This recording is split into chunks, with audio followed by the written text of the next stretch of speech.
रामचंद्रा करुणा समुद्रा ध्यातो तुझी राजसयोग मुद्रा नेत्री नये रे तुझवीण निद्रा कै भेट शिवा मजला सुभद्रा जय जय रघुवीर समर्थ.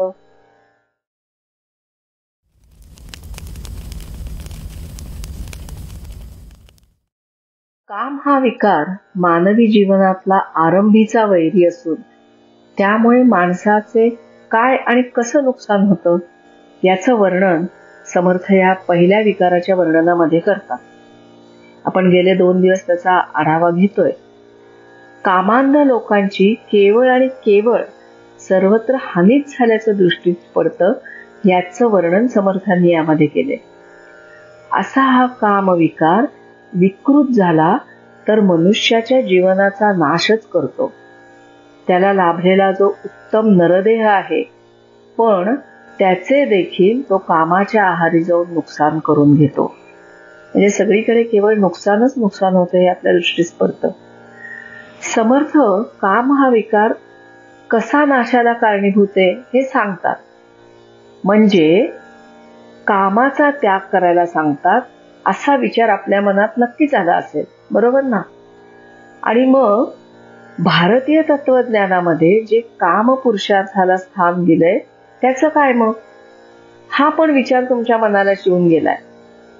पण एक गोष्ट लक्षात घ्या, कोणताही विषय समर्थ अर्धवट सोडत नाही.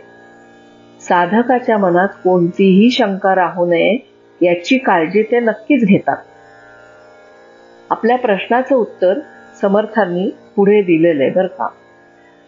सामान्य जीवांना आपल्या जीवनात कामाचं महत्व अतिशय वाटतं, म्हणजे अधिक वाटतं. आणि हे समर्थ जाणून येत, हे जाणूनच त्यांनी एक मर्यादा आखून दिली आहे. आणि ती म्हणजे विधीने विषयो घ्यावा, अविधी न सतावरे, आश्रमी न्याय नीतीने, प्रपंच करणे सुखे. श्रीराम. विधीने विषय घ्यावा. बघा समर्थ काय सांगतात. कामाचं म्हणजे विषय वासनांचं व्यसन हे आयुष्याचं मातेरं करतो. आणि म्हणूनच समर्थ म्हणतात विधीने विषयो घ्यावा. काम जर विधीपूर्वक असेल तर घातक नाही, पण अविधीने जीवनामध्ये येत असेल तर मात्र घातक आहे.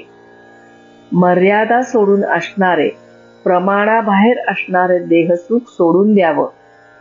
समर्थच सांगतात आपल्याला शरीर धारण करायला आवश्यक तेवढंच देहसुखाचा उपभोग घ्यावा.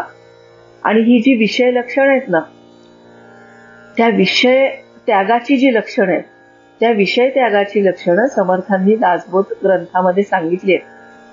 12वा दशक तुम्हाला आठवत असेल तर बघा, त्यामध्ये 8वा समास जो आहे तो विषय त्यागांचा आहे.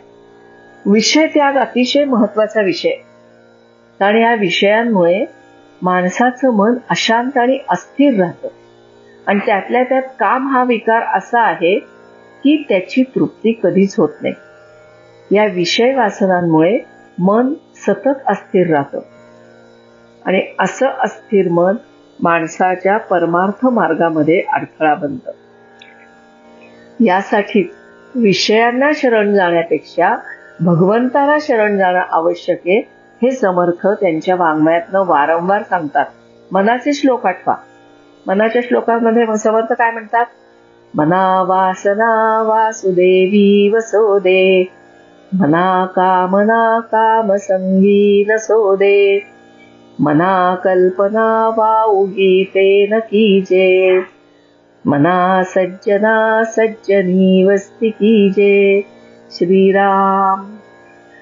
आपल्या सगळ्या वासना, कामना, कल्पना भगवंताच्या ठिकाणी लावल्या तर इतर विकार निर्माण होत नाहीत.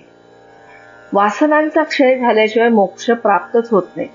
आणि यासाठी समर्थ मनाला सांगतात की तू सत्संगामध्ये रममाण हो.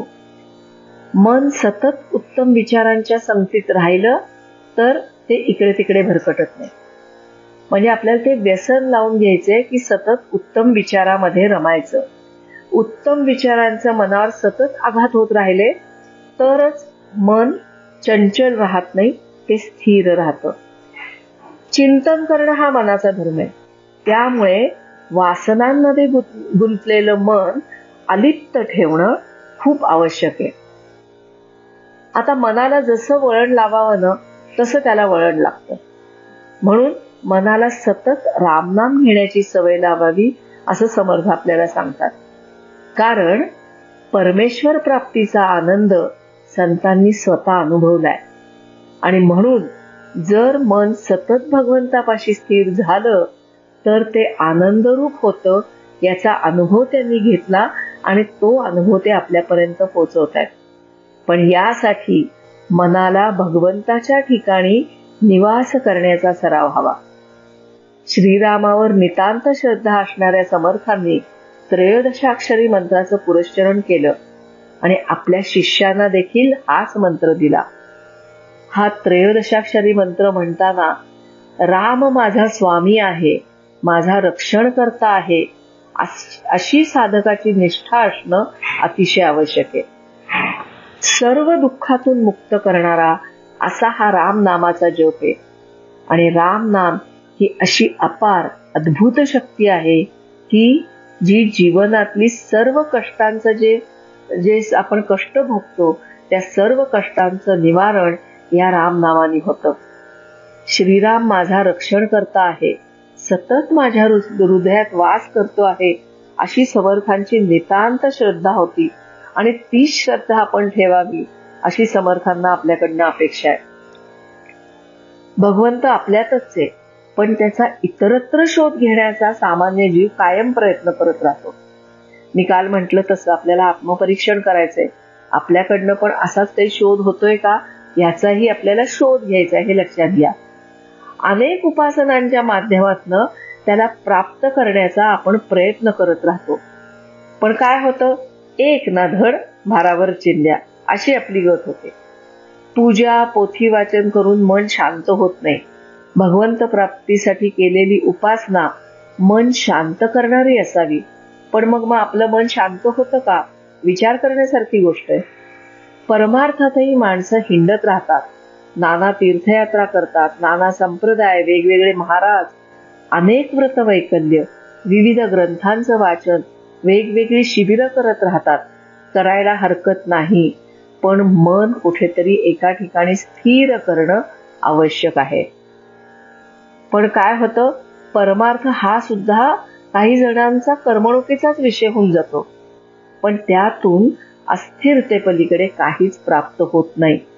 सतत धावणारं मन आणि सतत धावणारं शरीर कायम असमाधानी आणि अशांतच असतं, हे लक्षात घ्या. यासाठी भौतिक जगात कर्म करताना शरीर धावणं, सतत धावणं योग्य आहे. पण मनाने शांत राहता येणं ही खरी साधना आहे. शरीराने आपण सतत धावतच असतो, काही ना काही करतच राहतो, पण त्याच वेळेला मन शांत ठेवता येणं ही मोठी साधना आपल्याकडनं घडणं गरजेचं आहे. आणि यासाठी प्रभू रामचंद्रांप्रमाणे बोलणे म्हणजे बोलेन ते उत्तमच बोलेन, उत्तम संगतीत राहीन, निंदा करणार नाही, व्यर्थ बडबड करणार नाही, माझ्या कृतीला बोलण्याला अहंकाराचा वारा स्पर्श करणार नाही, अशा अनेक गोष्टींची काळजी घेणं अतिशय आवश्यक आहे. म्हणजे साधना करणं, उपासना करणं हे केवळ नुसता जप करणं, उपास करणं यावर अवलंबून नाही, तर त्याच्या मागे ह्या सगळ्या गोष्टी येणं आवश्यक आहे. साधक ज्या श्रीरामांची उपासना करतो त्या दैवताला आपला अभिमान वाटेल असंच त्याचं वर्तन असायला हवं. आणि याबाबत साधकांनी अखंड सावधानता बाळगणं अपेक्षित आहे. हे समर्थांना अपेक्षित आहे, हे लक्षात घ्या. अखंड सावध राहून जीवन जगणं ही पण एक उपासना आहे. म्हणजे बघा, उपासनेचे जे वेगळे वेगळे प्रकार आहेत त्यामध्ये अखंड सावध राहणं ही सुद्धा एक उपासना आहे, लक्षात घ्या. धर्म, नीती, निस्वार्थीपणा या गोष्टींमुळे जी अंतर्मुखता येते त्यातून खूप मोठं समाधान प्राप्त होतं. तीर्थक्षेत्री जाऊन भगवंत शोधताना प्रत्येकामध्ये भगवंताचं दर्शन होणं तेवढंच महत्वाचं आहे. अध्यात्मशास्त्रामध्ये विस्तारापेक्षा खोलीला महत्व हे लक्षात घ्या. विस्तारामध्ये न कळत विषय सेवन घडतं आणि कोणतेही विषय सेवन आपल्याला दुःखातच घेऊन जातं. समर्थ हे षट्रिपूत निरूपण जेव्हा सांगतायत तेव्हा या प्रकरणामध्ये सर्व विकारांचा राजा काम या विकाराविषयी समर्थांबरोबर आपण हे चिंतन करतोय. हा विकार अतिशय आत्मघातकी आणि आपल्याला बुडवणार आहे हे समर्थ आम्हाला यातनं सांगतायत. कोणतीही अभिलाषा ही वाईटच आणि ती माणसाला कशी अधोगतीला घेऊन जाते याचं वर्णन समर्थांनी या कामविकारांच्या ह्या ज्या 15 ओव्या आल्या त्याच्यामध्ये समर्थांनी केलंय. मुळातून हे प्रकरण आपण सगळ्यांनी वाचावं अशी मी तुम्हाला विनंती करते. धर्माला अनुसरून नीतीचं उल्लंघन न करता विषय सेवन केले तर ते कल्याणकारीच ठरतात. म्हणजे नीट नेमकं काय सांगतायत हे समजून घेणं आवश्यक आहे. त्यामुळे धर्माला अनुसरून नीतीचं उल्लंघन न करता विषय सेवन हे कल्याणकारी ठरतात हे लक्षात घ्या. काम विकाराला वेसण घालून प्रपंचामध्ये त्याच्या आहारी न जाता कसं वर्तन ठेवावं हे पण समर्थ आपल्याला ह्या काम विकारामध्ये स्पष्ट करून सांगतात. विवेक बुद्धीने हा विकार वैरी कसा हे समजून घ्यायला पाहिजे. नुसतं समजून नाही घ्यायचं, नेमकेपणाने समजून घेणं आवश्यक आहे. दासबोध ग्रंथामध्ये समर्थांनी याविषयी सांगितलंय. काम मगर मिठी सुटेना, तिरस्कार लागला तुटेना, मद मत्सर वोहटेना, भुली पडिली श्रीराम. समर्थांनी या ठिकाणी संसाराला महापुराची उपमा दिली आहे आणि या महापुरात अनेक विकार आपल्याला भुलवत असतात. त्यामध्ये कामवासना फार वाईट आहे म्हणून तिची मगर मिठी असा समर्थांनी उल्लेख केलाय बघा. कामवासनेची मगर मिठी सुटत नाही आणि त्या वासना मनातून कधीच जात नाही. मद मत्सर हे विकार कधी कमी होत नाहीत. माणूस एक प्रकारचा मोहित अवस्थेमध्येच जातो म्हणजे त्या विकारांच्या आहारीच जातो. आणि हा पहिला आरंभीचा वैरी का सांगितलं? कारण ह्या विकारांमुळे पुढचे अनेक विकार आपल्याला जडत जातात. म्हणजे लक्षात घ्या, जिथे काम आहे तिथे क्रोध आहे हे अगदी स्वाभाविक आहे. व्यक्तीच्या मनामध्ये अनेक विषयांचा भोग घ्यावा ही लालसा नेहमीच जागरूक असते.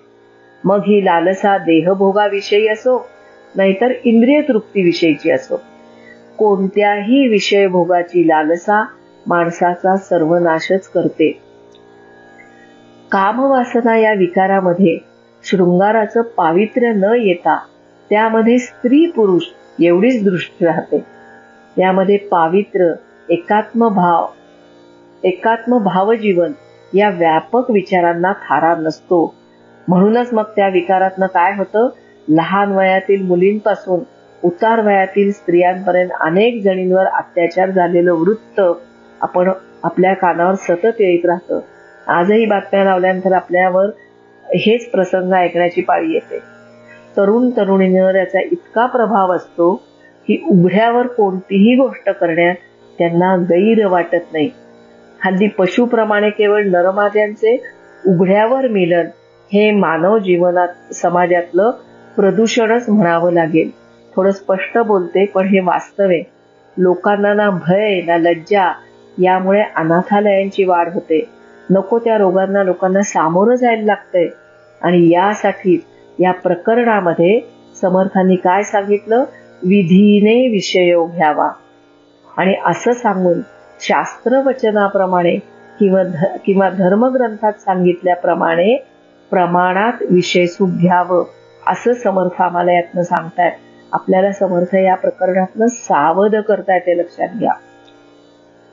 आत्मघातकी असणाऱ्या विकाराच्या आहारी जाऊ नये हे स्पष्ट करून वासनेच्या आहारी जाऊन अनितीच्या मार्गाने जाऊ नये हे समर्थांचं सांगणं आहे. काम क्रोधे लिथाडला तो कैसा म्हणावा भला, अमृत सेविताच पावला, मृत्युराहो श्रीराम. दासबोधामध्ये सुरुवातीपासूनच समर्थांनी ह्या सगळ्याचं विवरण करायला सुरुवात केली आहे.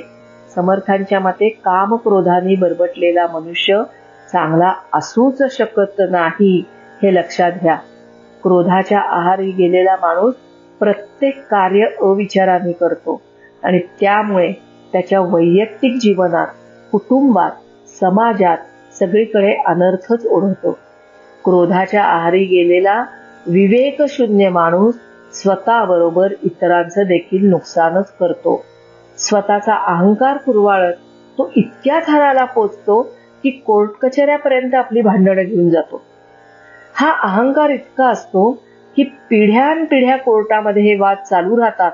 समाजामध्ये असणारी विवेकभ्रष्ट आणि कोपिष्ट माणसं यामुळे न्यायालयीन व्यवस्था समाजामधून कधीच नष्ट होणार नाही, हे लक्षात घ्या. त्यामुळे ह्या क्रोधाच्या विकारापासून आपण लांब राहणं गरजेचं आहे.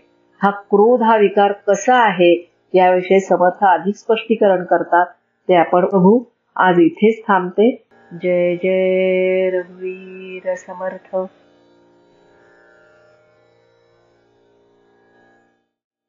समर्थांचं षड्रिपू निरूपण हे प्रकरण अभ्यासताना एका साधकाला काम याविषयी स्फुरलेली काव्यरचना आपण ऐकूया.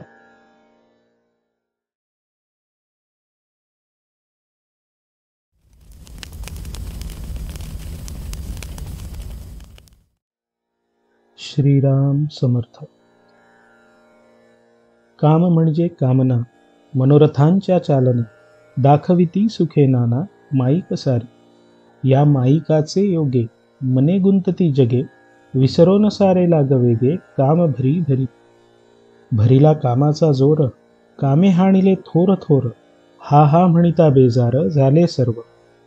कामे गमविली संपत्ती, कामे ओढविली विपत्ती, परमानंद उत्तम गती तीही सोडली. कामनेसी पडली गाठी, लाज सांडिली उठाउठी, निर्लज्जपणे तयासाठी याचक झाला. माझी एक कामना, पूर्ण होण्या यत्न नाना, क्षितीपासून आसमाना, उलटे सुलटे केले. ऐसी यत्नाची जोडणी, जरी झाली साधनी, अवतरला असता मनी भगवंत. जैसे बीज तैसे फळ, ऐसे बोलती सकळ, एक कामने पोटी निष्फळ यत्न झाला. ऐक कामनेचे लक्षण, एकामागे दुसरी जाण, अखंड असे आवागमन नूतन इच्छांचे. शाश्वत ओळखावे मनी, वृत्ती सांडावी कामनी, लक्ष ठेवी रामचरणी निरंतर. जय जय रघुवीर समर्थ.